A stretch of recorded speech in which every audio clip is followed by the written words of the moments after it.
Boa noite a todos. Hoje a gente pode dizer que a casa está cheia, né? Semana passada, com a chuva, aquele tempo, né, estranho, estávamos aqui em pouquíssimos de encarnados. Desencarnados tínhamos muitos, o salão estava cheio. Alguém pela primeira vez aqui? Está retornando à noite a primeira vez? Você não? Eu achei que você fosse a primeira vez, não, né? Sejam muito bem-vindos. Nós sempre pedimos que, por favor, deixem os telefones, por gentileza, em modo avião, para que não tenha nenhuma interferência. Hoje nós vamos ter o nosso companheiro aqui, Edilson, retornando também, né, Edilson, aos estudos, isso é muito bom, trazendo hoje um tema muito bom também. Eu praticamente no início, capítulo 1 do Evangelho, Moisés, Cristo e o Espiritismo. Vamos ter Maria fazendo a leitura da página de abertura e depois a prece. Ao final, vocês não esqueçam as garrafinhas lá na mesa, tá bom? E vamos dar as nossas saudações àqueles que estão em casa nos assistindo. Boa noite a vocês que estão em casa nos acompanhando aqui pelo canal do YouTube Centro Espírita Miguel Oficial. Que Jesus possa entrar em vossos lares, levando sempre muito amor, muito amparo para todos nós. Sejam muito bem-vindos. Aproveitem também desse instante, coloquem a aguinha de vocês aí em casa, para também, enquanto estivermos nas reflexões dessa noite, poder ser fluidificada. E assim vocês tomarem da água de vocês pequenas doses como remédio para equilíbrio do corpo físico e do corpo espiritual. Aqui embaixo, na descrição do vídeo, temos várias orientações que você em casa pode acompanhar. Nós temos, falando sobre o jornalzinho, o Ceareiro de Miguel, onde tem tudo o que acontece na nossa casa. Temos cursos de evangelização, temos os horários das reuniões e temos tantas outras coisas. Tem muita coisa para você entender, conhecer. Quer conhecer a doutrina? Quer estudar conosco? Venha. Quer trazer sua criança também para se evangelizar? Traga para nós. Procure as orientações aí no jornalzinho, viu? E nesse momento, então, nós vamos ouvir a página de abertura com a nossa querida Maria e logo após, então, o nosso estudo com o companheiro Edilson.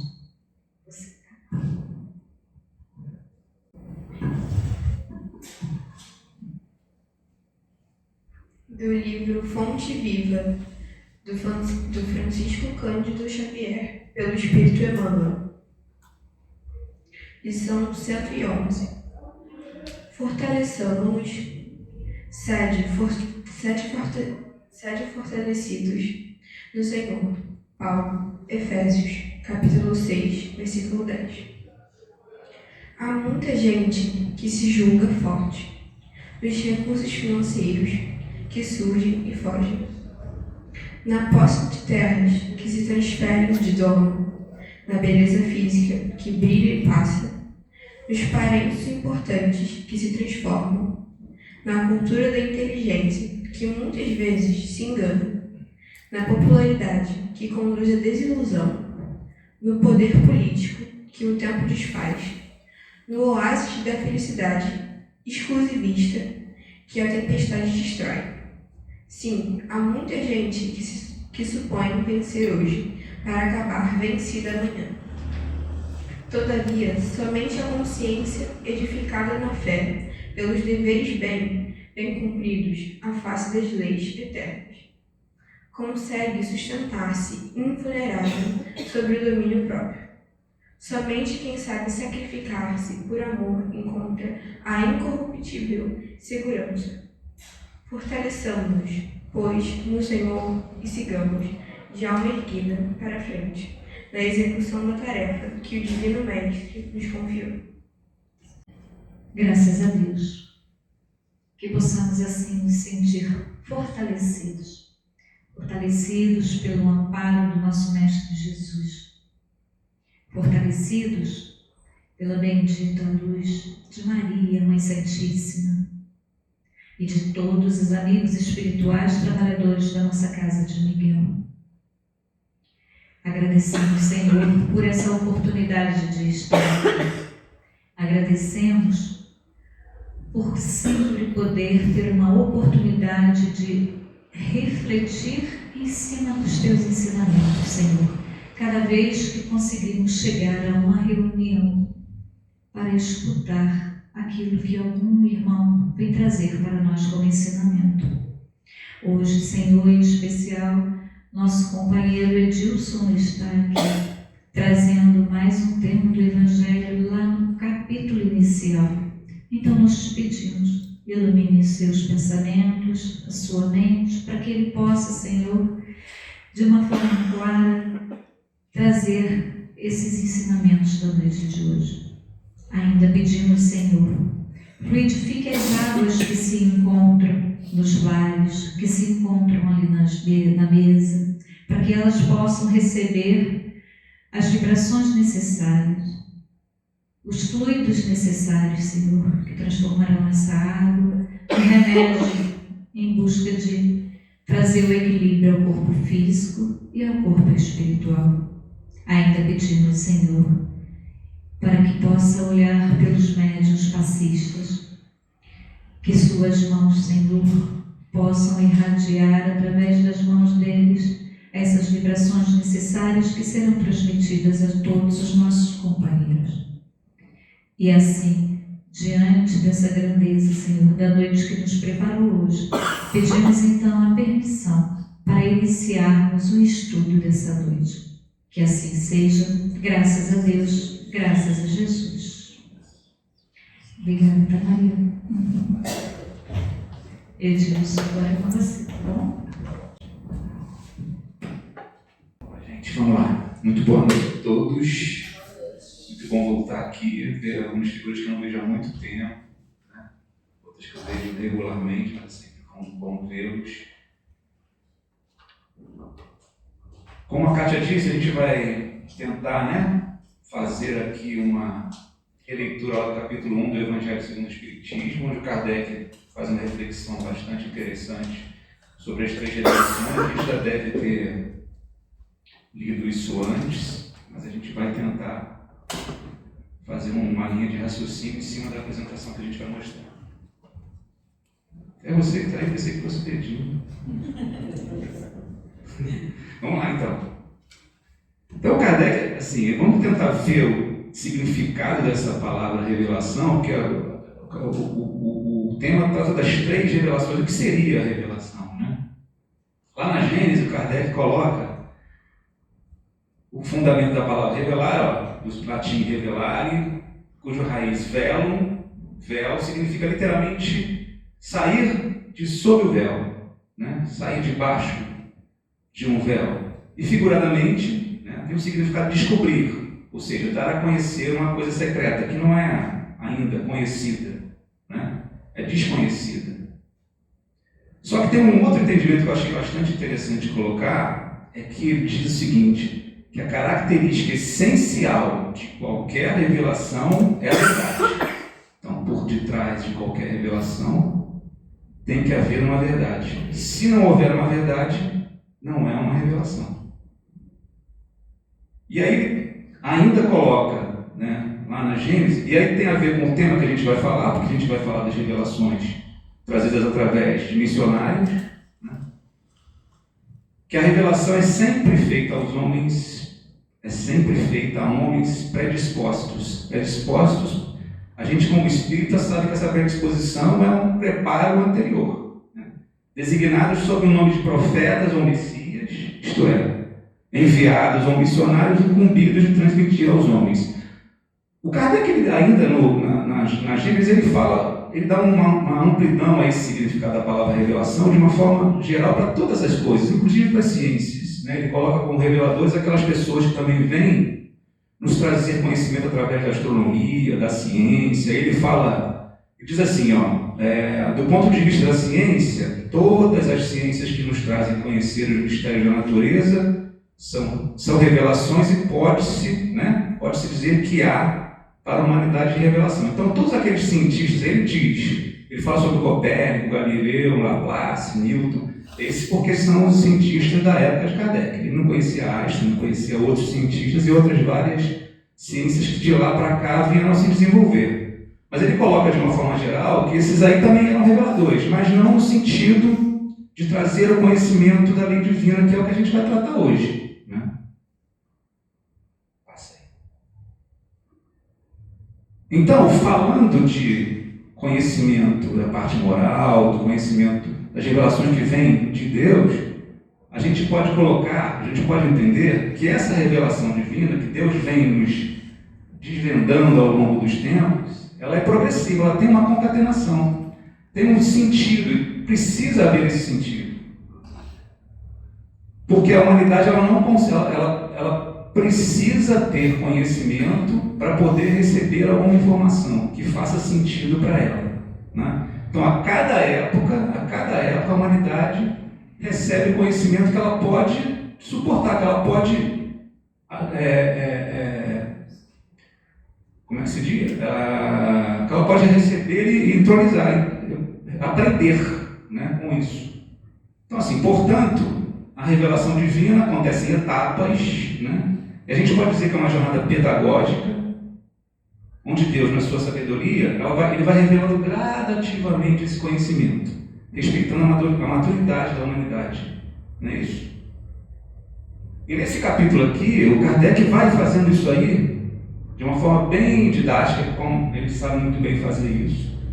E ele deixa claro que as 3 revelações sobre as quais a gente vai falar não são rupturas, elas são, na verdade, um prosseguimento de conhecimento que a gente precisa ter sobre a lei divina. Então, elas não se anulam. Na verdade, elas se complementam. Vamos lá. Então, temos lá Moisés, a primeira revelação, esse médium, né, poderoso, né, que veio ali no momento de muita confusão para o povo hebreu. Tem ali eu gostei dessa introdução ao Livro dos Espíritos que o José Herculano Pires faz. Ele bota lá, quando o mundo se preparava para sair do caos das civilizações primitivas, apareceu Moisés 1200 anos antes de Cristo, como condutor de um povo destinado a traçar as linhas de um novo mundo, e de suas mãos surgiu a Bíblia. Então, lembrando que Moisés foi até o Egito, né?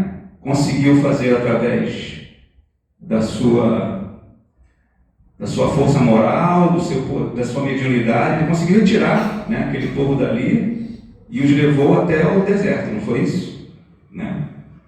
Então, assim, ele veio com essa missão, conseguiu fazer o que tinha que ser feito, e ele não escreveu absolutamente nada, mas ele foi ali o profeta mais, digamos assim, foi o profeta que teve mais importância naquele momento ali do povo hebreu, né? Bom, ele recebe a missão de estabelecer ali para um povo que ainda vivia sob costumes de servidão e com muita disciplina, que é o povo hebreu. Lembrando que o povo egípcio era politeísta, então o povo hebreu ficou lá por volta de 400 anos. Apesar do povo hebreu, né, antes disso, né, já ter tido uma cultura através de outros profetas, lembra Abraão, né, monoteísta, ele teve uma influência muito grande da religião politeísta dos egípcios. Então havia ali ainda uma confusão entre o povo hebreu, eles não eram completamente, né, conscientes da necessidade de crer num Deus só. Mas isso estava muito bem assim, consolidado neles, pelo menos na maioria. Né? Vamos lá, passa aí, por favor. Então, assim, Moisés ele teve, né, que fazer de uma forma bem estudada moderada, mas também bem severa, instituía ali algumas coisas. Mas o principal que ele veio trazer foi a lei de Deus. Essa era a missão principal, para trazer naquele momento ali, né, alguma ordem para aquele povo que ainda não tinha muita certeza do que estava...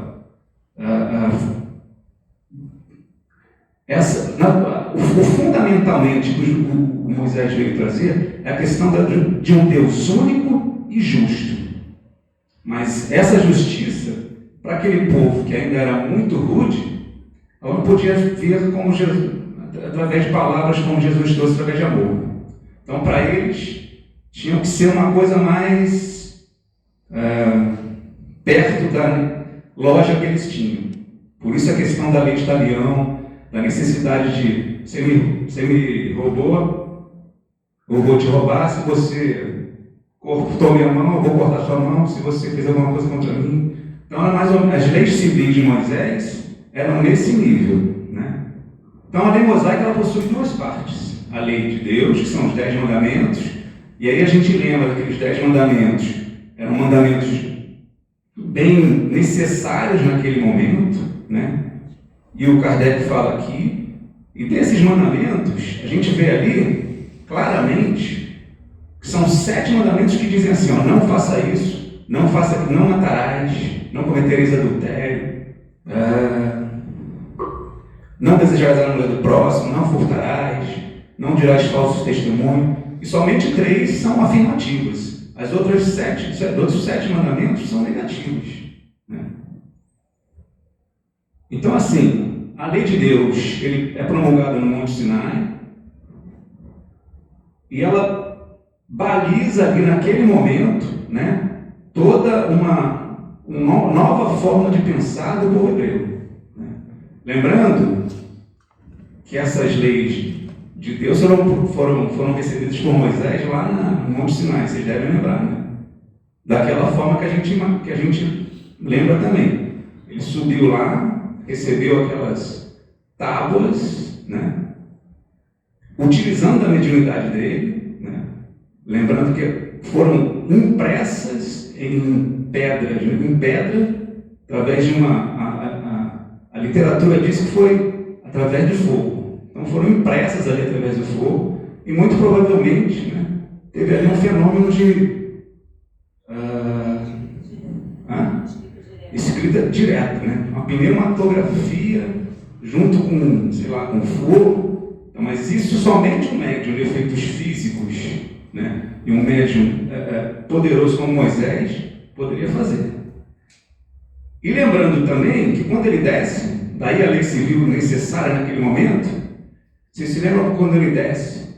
O pessoal já está adorando o bezerro de ouro, né? Ele desce ali, e aí ele, assim, as leis civis, já de alguma forma, já estavam na cabeça dele fazer isso, mas eram muito mais voltadas a como ele coloca ali, a realidade da época, né? As punições eram severas, tinha regras sobre propriedade, higiene, conduta social, que ainda vigem em alguns lugares, né? O povo judeu ainda tem essa cultura. Mas lembrando que ali, no momento que ele vê aquele pessoal ali adorando o bezerro de ouro, o que ele faz? Ele manda os exércitos fazer o quê? A primeira coisa que ele manda fazer é acabar com uma porção de gente ali.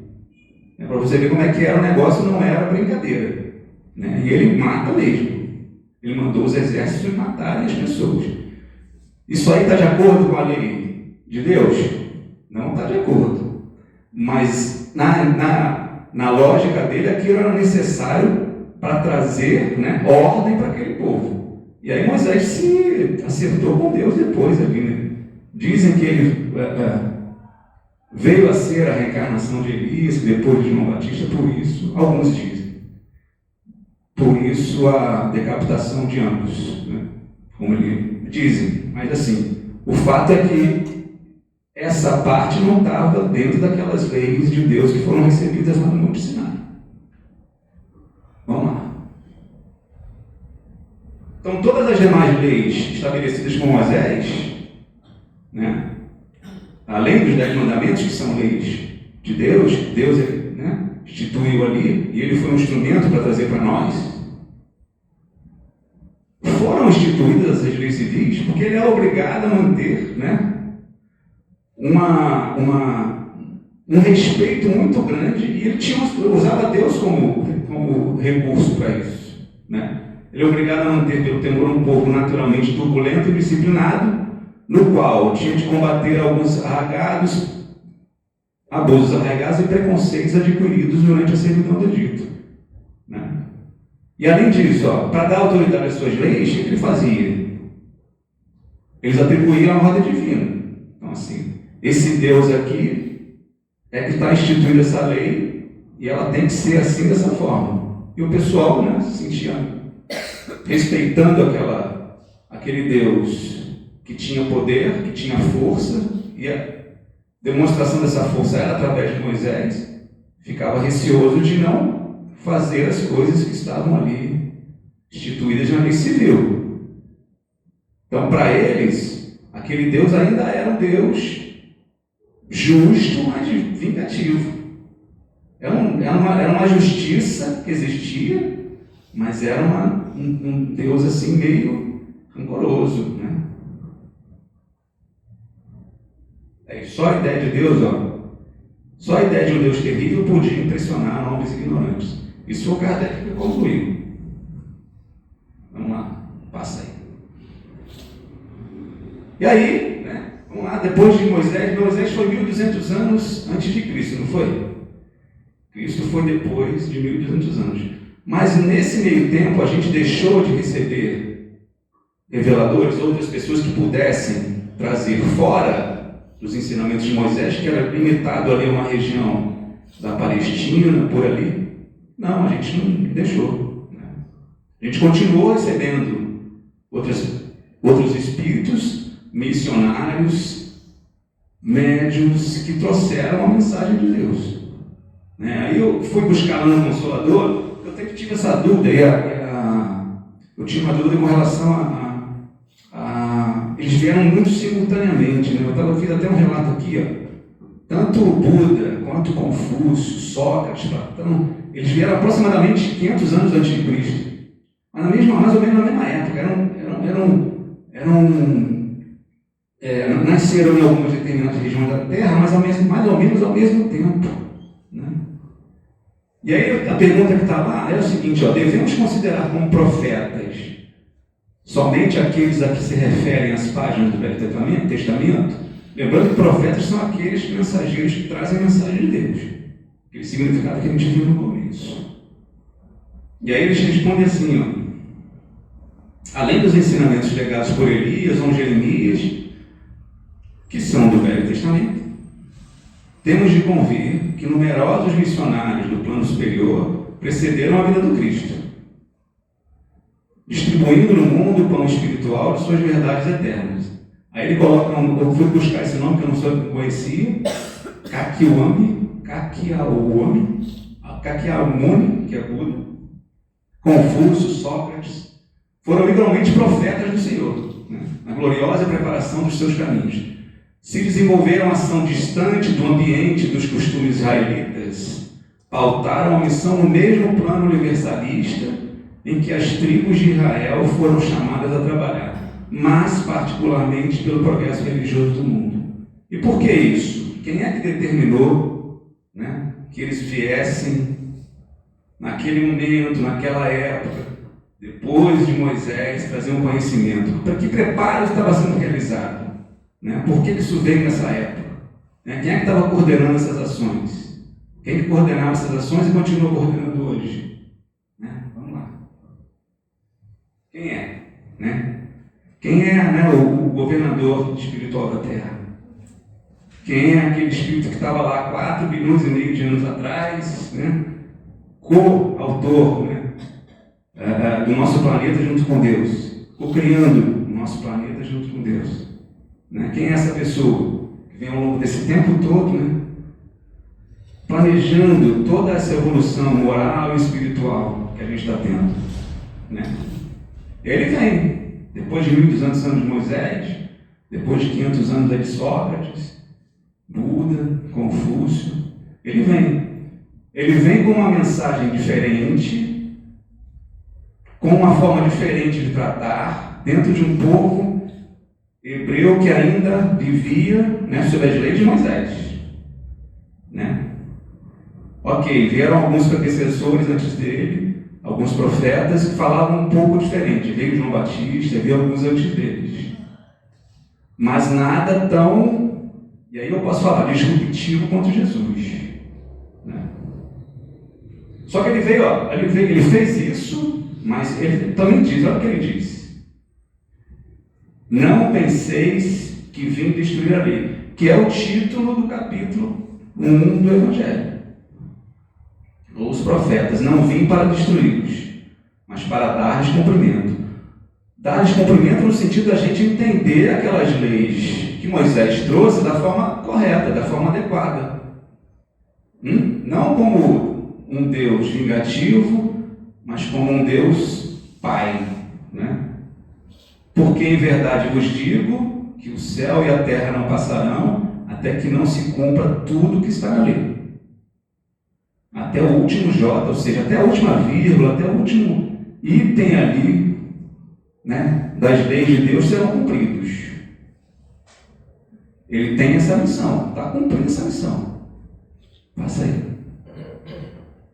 Então assim, ele veio cumprir a lei de Deus, só que ele veio desenvolver aquele conhecimento trazido por Moisés. É uma continuidade. Vejam que é uma continuidade. Dar-lhe o seu verdadeiro sentido e apropriá-lo ao grau de andamento dos homens. Naquele momento, a gente já estava um pouco mais preparado para receber as verdades de Jesus. Vocês vão falar, pô, mas brincadeira, né? Pô, assim, mas estávamos preparados. Alguns não estavam, mas muita gente estava, não estava? Esse conhecimento todo que ele trouxe não chegou a ter nós através dos séculos, né? Alguns ali já estavam preparados para dar continuidade a todo esse conhecimento que ele trouxe através do Evangelho. Só que ele precisava modificar profundamente o significado daquelas leis civis de Moisés, né? No fundo e na forma. Porque com aquele pensamento de que tudo tem que ter uma punição, né? Lembrando que o apedrejamento ainda era uma realidade na época de Jesus. E depois também que Jesus encarnou, né? Ainda era, né? Eles achavam que aquilo ali era certo fazer. Mas ele não largava pé disso, né? Ele combatia isso, né? Ele ia aos fariseus e conversava e discutia, dialogava e trazia ali para eles uma reflexão que incomodava demais, né? Jesus incomodava demais, porque ele fazia refletir de uma forma que eles viam que eles não tinham como argumentar sobre os argumentos de Jesus, que eram muito mais verdadeiros do que os deles, né? Então, ele combateu o abuso das práticas exteriores, que até hoje ainda existem, mas que são irrelevantes, e as falsas interpretações daquela lei, né? Promoveu uma reforma ainda mais radical, reduzindo o significado daquelas leis a estas palavras. E aí, quando foi perguntado, né, sobre ele dá uma resposta que era assim, só pode vir de um espírito da altura de Jesus, né? Ele diz, amar a Deus sobre todas as coisas e ao próximo como a si mesmo. E né, dentro desses dois mandamentos, dessas duas orientações, está toda a lei e os profetas. Então, tudo aquilo que vocês interpretaram, né, tem que estar aí. Tem que estar aí. E aí não dá para você discutir sobre isso, né? Porque Jesus ele tinha um argumento que era irrefutável, porque ele trazia essa mensagem de amor, essa mensagem de um Deus, um pai amoroso, né? Misericordioso, que faz todo sentido com aquelas leis iniciais lá que Moisés trouxe. Se vocês forem analisar, ali não tem nada que fuja dessas duas orientações de Jesus. Nada. Né? Ali diz não matarás, mas eles ainda apedrejavam. Não é? Não cometereis adultério. O que mais tinha hoje, o que mais tinha na época de Jesus também era. Né? Não cobiçais as coisas do próximo. Cobiça era uma coisa comum. Não é à toa que quando veio aquela mulher que ia ser apedrejada, né? Vocês devem lembrar dessa passagem, que é uma das mais emocionantes, pelo menos para mim, né? Que mais me fazem refletir. Né? A mulher adúltera vai assim, trazida, né, por aqueles que queriam apedrejá-la, vão até Jesus e perguntam para ele o que ele faria. Né? Aí ele disse, o que ele disse, pessoal? Aquele que não tiver, né, nenhum pecado, que atire a primeira pedra. O pessoal vai sair de fininho. Especialmente os mais velhos, né? Primeiro. Né? Já sabiam muito bem o que já tinham feito. Né? Vamos lá. Esse é Jesus, gente.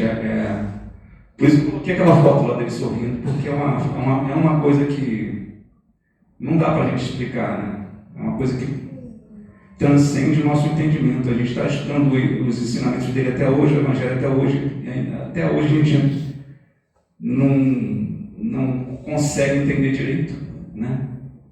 Então Jesus veio ensinar que a verdadeira vida não está na terra, meu reino não é deste mundo, não é isso? Ensinar-nos o caminho que conduz até lá, né? O caminho do bem, o caminho da boa ação, da boa atitude, de não ter preconceito, de não ter diferença para os outros, de não olhar para o outro de uma forma igual. Entretanto, tudo isso que ele falou, ele não prometeu, né, que ia ser um caminho fácil. Isso eu fiz questão de colocar, né?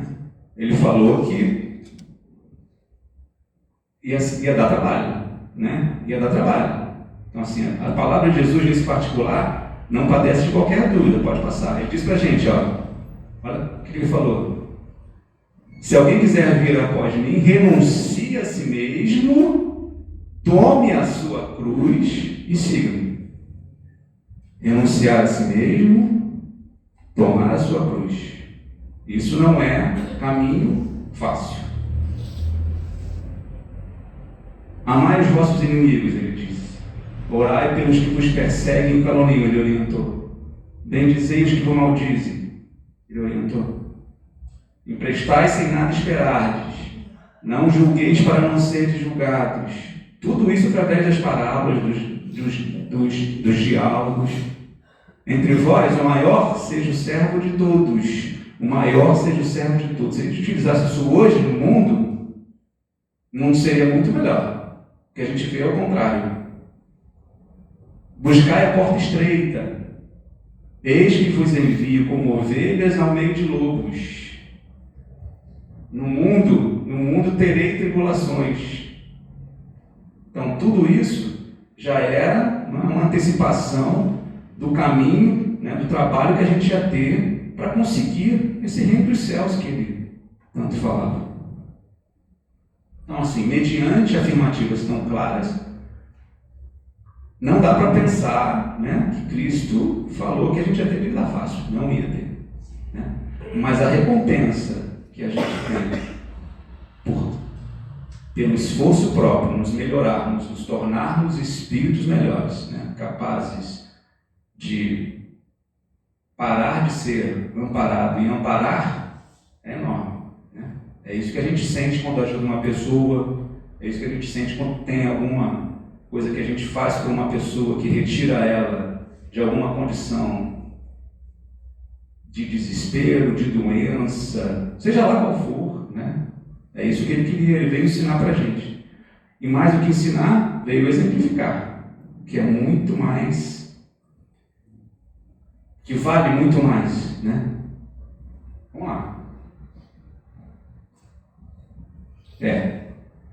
Não obstante isso, Jesus também, né? Ele também disse que ele não podia dizer várias coisas, né? Ele não disse tudo. E sobre muitos pontos ele só lançou um germezinho ali, né, de verdade, né? Mas ele deixava bem claro que a gente ainda não tinha condições, isso a gente ainda vê, né, no Espiritismo também. A gente não teria condições de, naquele momento, naquela situação do pensamento humano, da humanidade, naquele momento a gente não teria condições de absorver, né? Ele diz ali, falou de tudo, mas em termos mais ou menos claros, de maneira que, para entender o sentido oculto de certas palavras, era preciso que novas ideias e novos conhecimentos viessem dar-nos a chave. Ele falou que o meu reino não é deste mundo, mas ele não falou como, né? Como era, né? Essas ideias não podiam surgir, e aí que eu acho interessante a reflexão de Kardec, antes de um certo grau de amadurecimento do espírito humano. A ciência devia, olha só, a ciência devia contribuir poderosamente para o aparecimento e o desenvolvimento dessas ideias. Era preciso, pois, dar tempo à ciência para progredir. E assim, quando eu li isso aí, eu falei, o Kardec, ele, de alguma forma, ele utilizava o método científico para fazer o trabalho dele, né? Ele, durante a codificação, ele fez isso de uma forma brilhante, né? A codificação ela foi feita através de um método muito bem trabalhado por ele, né? Vamos lá. Então assim, essa foi, Jesus passou ali mais ou menos uns 2000 anos, veio aquele Consolador prometido que Jesus tinha falado lá atrás. Muita da mensagem de Jesus foi deturpada, né? Muita coisa ruim foi feita em nome de Jesus, muita coisa boa também. A gente lembra isso aí, né? Naquele livro Brasil, Coração do Mundo, Pátria do Evangelho. A gente vê ali, engraçado como é que espíritos muito mais elevados que a gente, se eles ficavam apreensivos, imagine a gente nesse momento, né? Em que tudo aquilo que Jesus ensinou parece que foi esquecido por boa parte da humanidade, a gente está fazendo besteira, né? Isso entristece, porque a gente vai ter que, de alguma forma, ressarcir, assim, devolver o equilíbrio a todo o desequilíbrio que a gente causou na vida dos outros e na nossa, né? Mas aí veio a terceira revelação, aí veio o Espiritismo, que não é uma mensagem que veio através de uma única pessoa, de um médium, né? Ali veio Moisés, né? Um médium poderosíssimo. Veio Jesus, um médium de Deus, que recebia diretamente de Deus as orientações. O Espiritismo ele vem não por intermédio de uma pessoa, mas por intermédio de uma legião de espíritos coordenados por quem? Né? Jesus não fala o nome dele diretamente, mas ele se intitula a verdade, não é isso? Você lembra da verdade que a gente falou lá atrás? Né? E ele vem coordenando esse esforço de voltar, né, com o Consolador prometido, né, no momento exato. Porque eu não tenho condição de medir a evolução da humanidade para trazer uma revelação, não tem, Jesus tem, né? Então ele falou lá atrás, se me amais, guardai meus mandamentos, e rogarei ao meu Pai, e ele vos dará outro Consolador, a fim de que fique eternamente convosco o Espírito da verdade. Olha aí, que o mundo não pode receber, porque não o vê absolutamente, não o conhece. Então naquele momento não era possível, mas quanto a vós, conhecê-lo-eis, porque ficará convosco e estará em vós. E eu posso dizer, por tudo que a gente estuda, por tudo que está aqui no Evangelho, que o Espiritismo está absolutamente fundamentado nos ensinos de Jesus. O Evangelho é isso. Todo o livro dos Espíritos, você vê as leis morais que lá estão reunidas, está fundamentado no Evangelho. O Evangelho da vida de Jesus, não é isso? Todos os exemplos que ele deu, tudo aquilo que ele fez, tudo aquilo que ele viveu, tudo aquilo que ele falou, né? Vamos lá, passa aí, por favor. Então, assim, com a terceira revelação,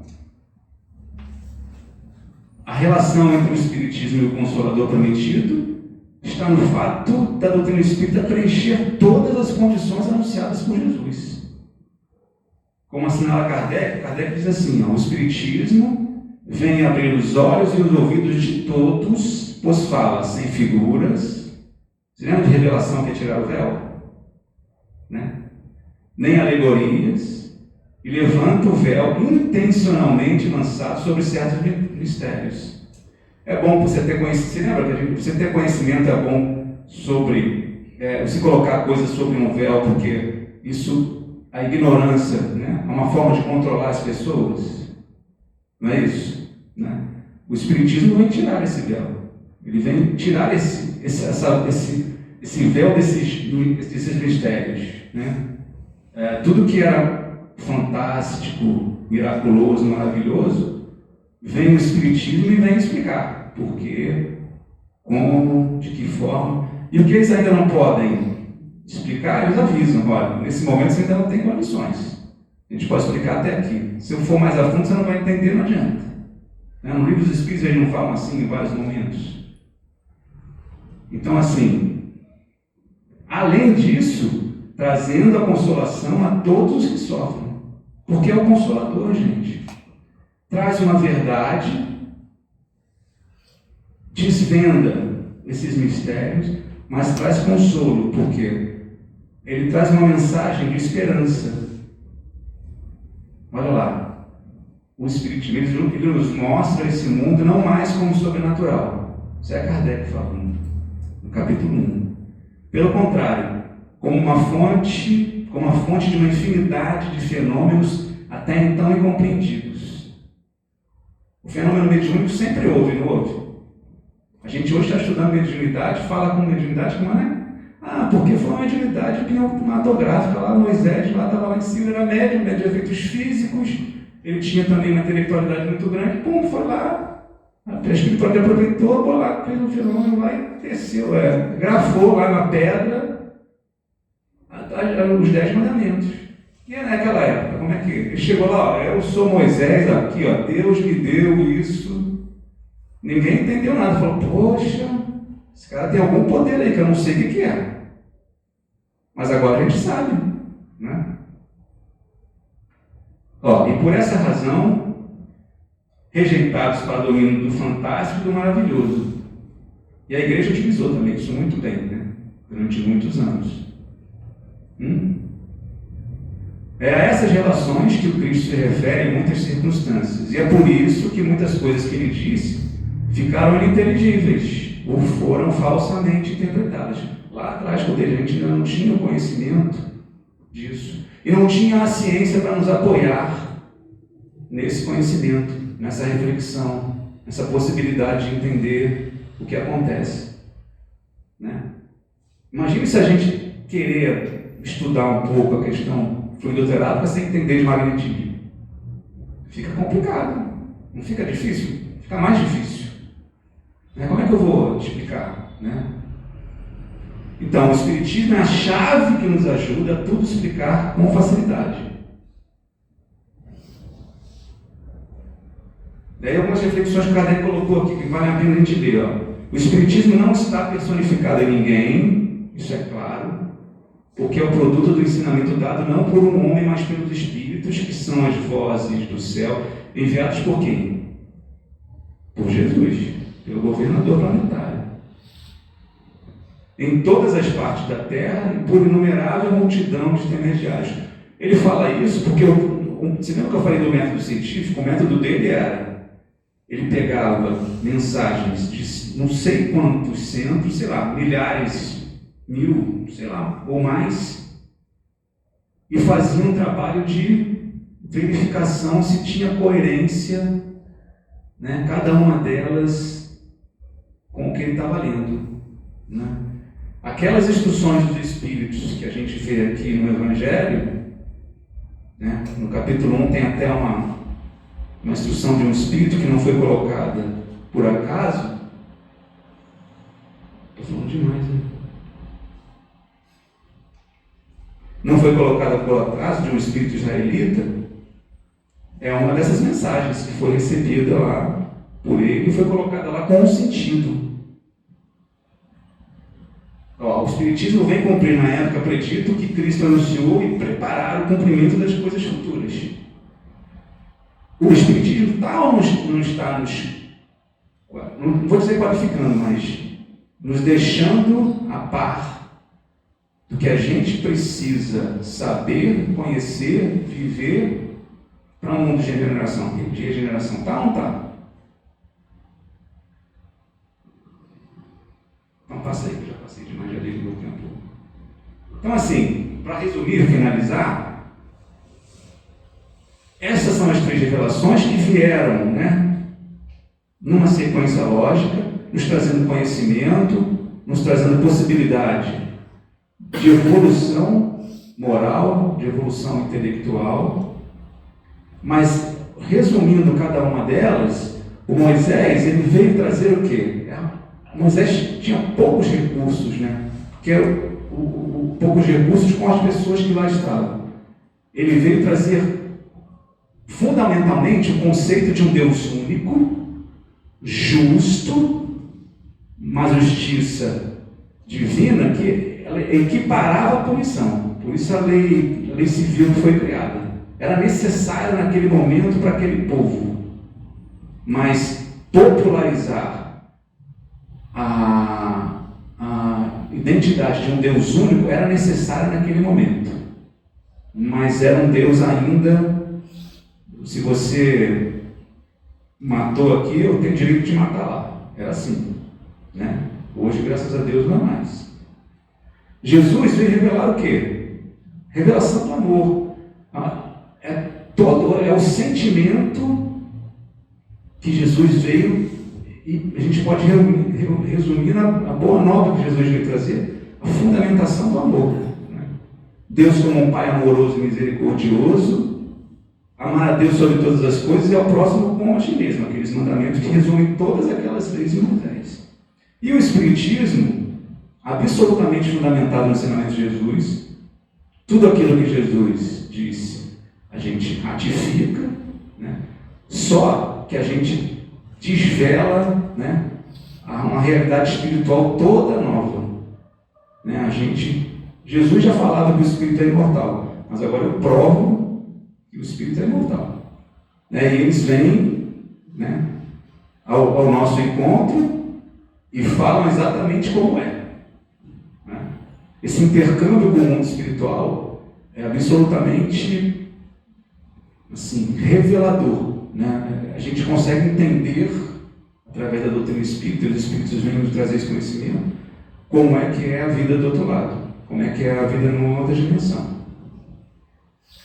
Mas também vem, indo ao encontro dos ensinamentos de Jesus, trazer uma mensagem de amor fraternal, sem preconceitos, nós somos todos irmãos, tudo aquilo que Jesus também trouxe, mas nós ratificamos de uma forma bem clara, como a gente diz, a gente valoriza a mensagem básica do Espiritismo é fora da caridade não há salvação, é a colocação do amor em ação, fazer realmente o bem, fazer o bem de uma forma que o outro possa, que a minha vida possa ter valor, porque eu ajudei alguém, que eu trouxe tranquilidade para alguém, eu pude fazer a diferença na vida de alguém, que era uma coisa que ainda é difícil da gente ver,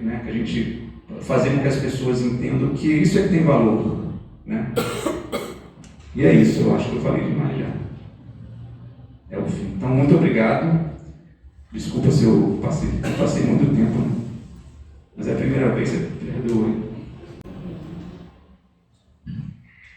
Viu, seu retorno foi com chave de ouro, trazendo o primeiro capítulo do Evangelho.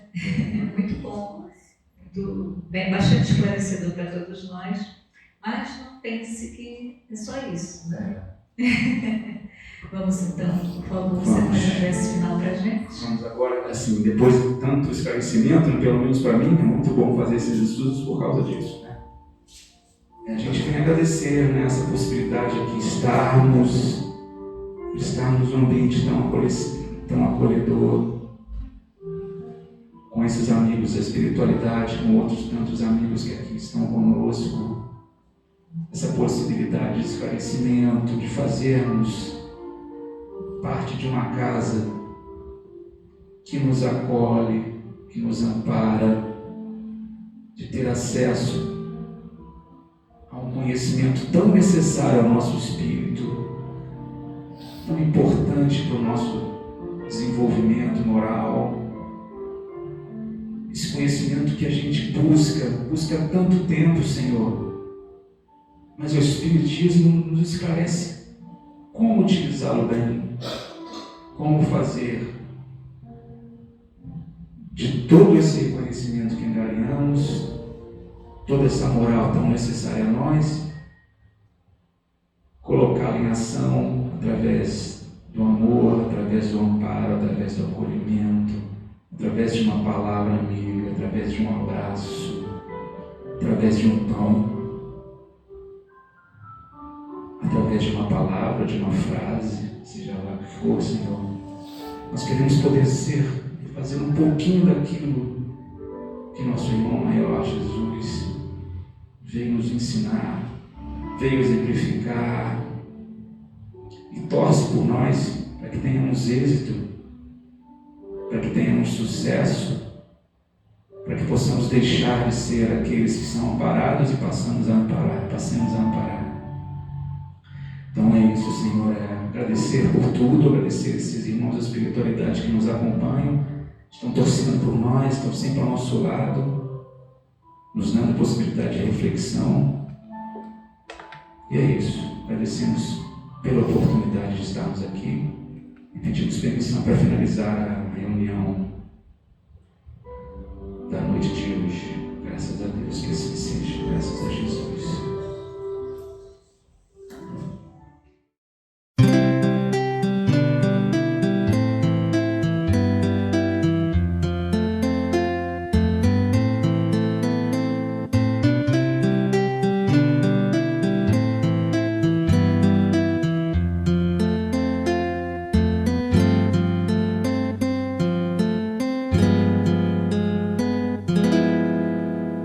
Jesus, no silêncio da prece, teus irmãos a ti pedem paz, para aliviar um pouco as aflições.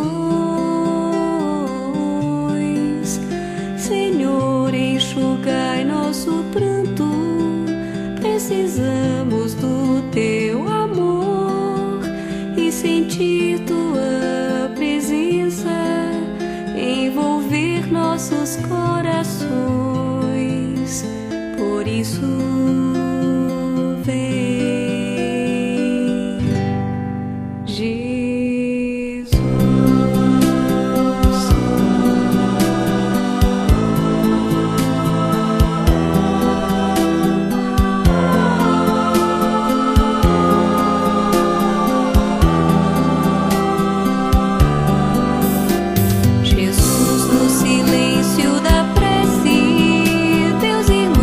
A ti, baby.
rumo a